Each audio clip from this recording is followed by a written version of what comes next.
নমস্কার বন্ধুরা, আপনারা দেখছেন কুকিং হাউস অফ অনিমা। আজকে দুটো উপকারী রেসিপি তোমাদের সাথে শেয়ার করব। সজনে ফুল নিয়ে নিয়েছি, দেখতেই পাচ্ছ, আর নিয়ে নিয়েছি নিম পাতা। প্রথমে আমি নিম পাতাগুলো করে নেব। তার জন্য নিম পাতাগুলো একদম কচি কচি, খুব একটা তিতো না, সবে বেরোচ্ছে। আমি ঠিক এইভাবে নিয়ে নেব নিম পাতাগুলো। যেহেতু নিম পাতাগুলো একদম কচি কচি, সেই জন্য এই ডাঁটি সমেত নিয়ে নিলাম। নিয়ে এই গামলায় আমি নিয়ে নিচ্ছি, বেছে নিয়ে। দেখো, নিম পাতাগুলো আমি এইভাবে ভালো করে 2-3 বার জল পাল্টে পাল্টে ধুয়ে নেব।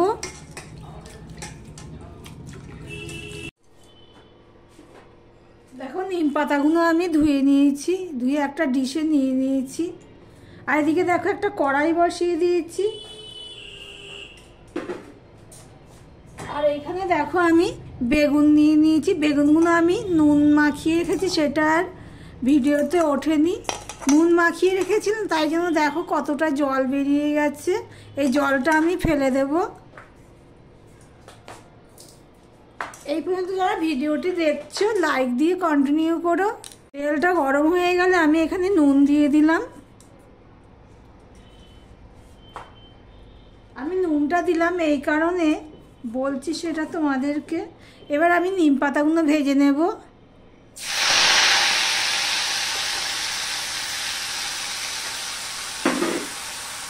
নুনটা দিলাম, এই যে ভেজা নিম পাতাগুলো দিয়েছি, তো 2 ইঞ্চি জলও রয়েছে। এবার নুনটা দেওয়াতে কি হবে, তেলটা আর ছিটে আসলো না, চারিদিকে পড়লো না। এবার নিম পাতাগুলো আমি একটু ভেজে নেবো, ছাকা তেলেই ভেজে নেব। ভিডিওটি স্কিপ করো না প্লিজ, একদম ওয়াচ টাইম হচ্ছে না বন্ধুরা। নিম পাতাগুলো একদম মচমচে করে আমি ভেজে নিয়েছি, দেখতেই পাচ্ছ। এবার আমি এটা একটা পাত্রে তুলে নিচ্ছি।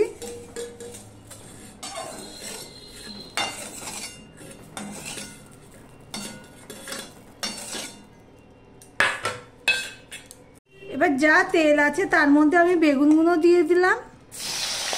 আমি আজকে করছি নিম বেগুন।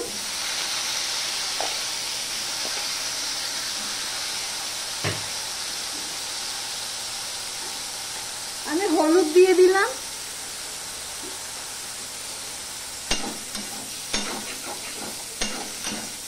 নিম পাতাটা আমি লো টু মিডিয়ামে রেখে ভেজেছি। প্রথমে আমি বেগুনটা ভাজতে আমি হাই করে দিলাম। প্রথমে হাই করে দিয়েছি, এবার মিডিয়াম টু লোতে রেখে দিলাম। দিয়ে এবার আমি ঢাকা দিয়ে দিলাম। আমি হাফ মিনিটের মতো, অর্থাৎ 30 সেকেন্ড আমি ঢাকা দিয়ে দিয়েছিলাম একটু মজার জন্য। এবার আমি বেগুনটা ভাজার জন্য, যতক্ষণ না ভাজা না হয় সেই পর্যন্ত আমি অপেক্ষা করব। দেখতে থাকো প্লিজ বন্ধুরা। দেখো বন্ধুরা, বেগুনটা ভাজা হয়ে গেছে। এবার আমি গ্যাসটা অফ করে দিলাম।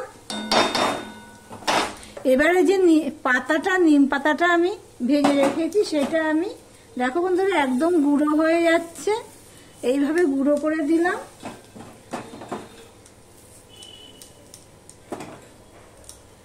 এবার আমি মিশিয়ে নেব। আমার নিম বেগুন রেডি হয়ে গেছে, দেখতেই পাচ্ছ। এবার আমি সজনে ফুলের রেসিপিটা করব, দেখতে থাকো বন্ধুরা। আমি এটা তুলে নিয়ে কড়াই পরিষ্কার করে ফিরে আসছি। বন্ধুরা, অল্প কটা সজনে ফুল আমার ঘরে ছিল। এর আগের দিনকে আমি রান্না করেছি, অল্প কটা ছিল। এই অল্প কটা ফুল দিয়ে আমি রেসিপিটা করছি, সেটাই তোমাদের সাথে শেয়ার করছি। তার জন্য দেখো, সজনে ফুলগুলো বেছে ধুয়ে জল ঝরিয়ে নিয়ে নিয়েছি। আমি আর ইয়েটা সরালাম না, এর মধ্যেই আমি দিচ্ছি। আবার ফোনটা সরালে আবার সেট করতে হবে। আমি এখানে বেসন নিয়ে নিয়েছি, যেহেতু পরিমাণে কম সজনে ফুলের, সেই জন্য আমি অল্প করে বেসন দিলাম। আর দিয়ে দিলাম চালের গুঁড়ো। এই চালের গুঁড়োটা দিলে কি হবে, বেশ মচমচে থাকবে অনেকক্ষণ ধরে। দিয়ে দিলাম স্বাদ অনুযায়ী নুন। আমি যেহেতু এটা নিরামিষভাবে করব, পেঁয়াজ দেব না, আমি দিয়ে দিলাম হলুদ, একটুখানি জিরের গুঁড়ো দিয়ে দিলাম, আর একটুখানি ধনের গুঁড়ো দিয়ে দিলাম। আর এখানে যে ফুলগুলো রেখেছি সেটা আমি দিয়ে দিচ্ছি। আমার ভিডিওটি যদি ভালো লেগে থাকে প্লিজ লাইক কমেন্ট শেয়ার করে দিও। আর যারা নতুন বন্ধু ভিডিওটি দেখছো এখনো পর্যন্ত সাবস্ক্রাইব করোনি, তাদেরকে বলবো সাবস্ক্রাইব করে পাশে থাকার জন্য। দেখো বন্ধুরা, আমি সব দিয়ে দিয়েছি, দিয়ে আমি অল্প একটু জল দিলাম। এখানে অল্প অল্প জল দিয়েই মাখাতে হবে, বেশি তেলে হলে হবে না, জল জল হলে হবে না। দেখো বন্ধুরা, আমি মাখিয়ে নিয়েছি। আমি এখানে লঙ্কার গুঁড়োও দিইনি, কাঁচা লঙ্কাও দিইনি, তাই জন্য আমি ভাবলাম একটু গোলমরিচের গুঁড়ো দিয়ে দিই, তাই একটু গোলমরিচের গুঁড়ো দিয়ে দিলাম। আর সামান্য একটুখানি আমি জল দিচ্ছি। মাখাটা একদম পুরো পারফেক্ট হয়েছে, দেখতেই পাচ্ছ।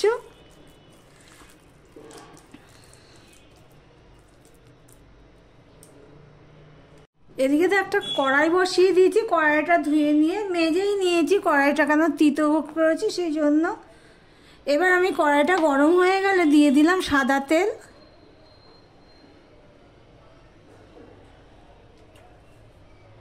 একটু বেশি পরিমাণেই দিলাম, কেননা বড়াগুলো ডুবো তেলে ভাজলে খেতে ভালো লাগবে আর অনেকক্ষণ মচমচে থাকবে। দেখো তেলটা গরম হয়ে গেছে, আমি সামান্য একটু নুন দিয়ে দিলাম। এবারে আমি এটা আরেকবার মাখিয়ে নেব, কেননা মাখিয়ে রেখেছি প্রায় 10 মিনিট হয়ে গেছে, সেই জন্য আমি আরেকটু মাখিয়ে নিলাম। দিয়ে এবার আমি কিন্তু পাতলা পাতলা করেই করব, বেশি পুরু করে করব না। গ্যাসের ফ্লেমটা আমি মিডিয়ামে দিয়ে দিলাম।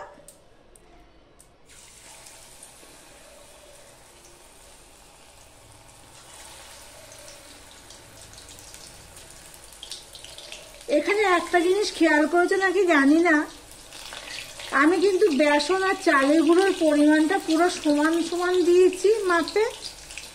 এতে করে কিন্তু মচমচেও হবে আর বেসনেরও স্বাদ হবে। এবার আমি এই নিচ পোর্শনটা হওয়া পর্যন্ত অপেক্ষা করব। আমি একটুখানি দেখবো উঠে যায় নাকি, তাহলে বুঝবো যে নিচের দিকটা হয়ে গেছে। দেখো বন্ধুরা, একটু খুন্তি দিয়ে হালকা করে ছোয়ালেই দেখো নিচ হয়ে গেছে নিচেরটা, আর ভেসেও উঠেছে। এবার আমি এটাকে উল্টে দেব।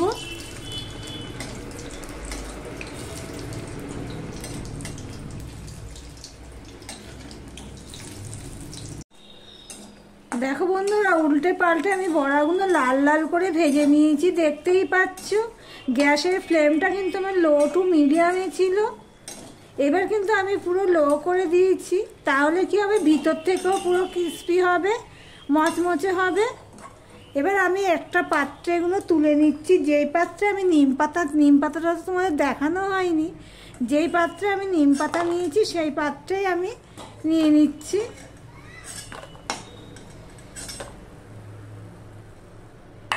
এই একইভাবে আমি বাদ বাকিগুলোও ভেজে নেব। দেখো এইভাবে হাতে কিন্তু আমি চ্যাপটা করে দিচ্ছি, তারপরেই দিচ্ছি।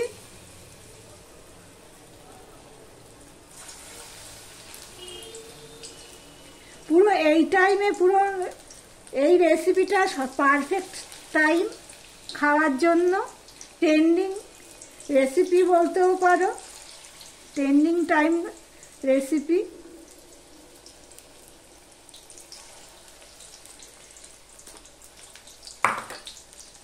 দেখো বড়াগুলো সব ভাজা হয়ে গেছে, দেখতেই পাচ্ছ। সব তুলে নিয়েছি। তাহলে ভিডিওটি আজকের মতন এখানেই শেষ করলাম। আবার অন্য কোনো রেসিপি নিয়ে চলে আসবো।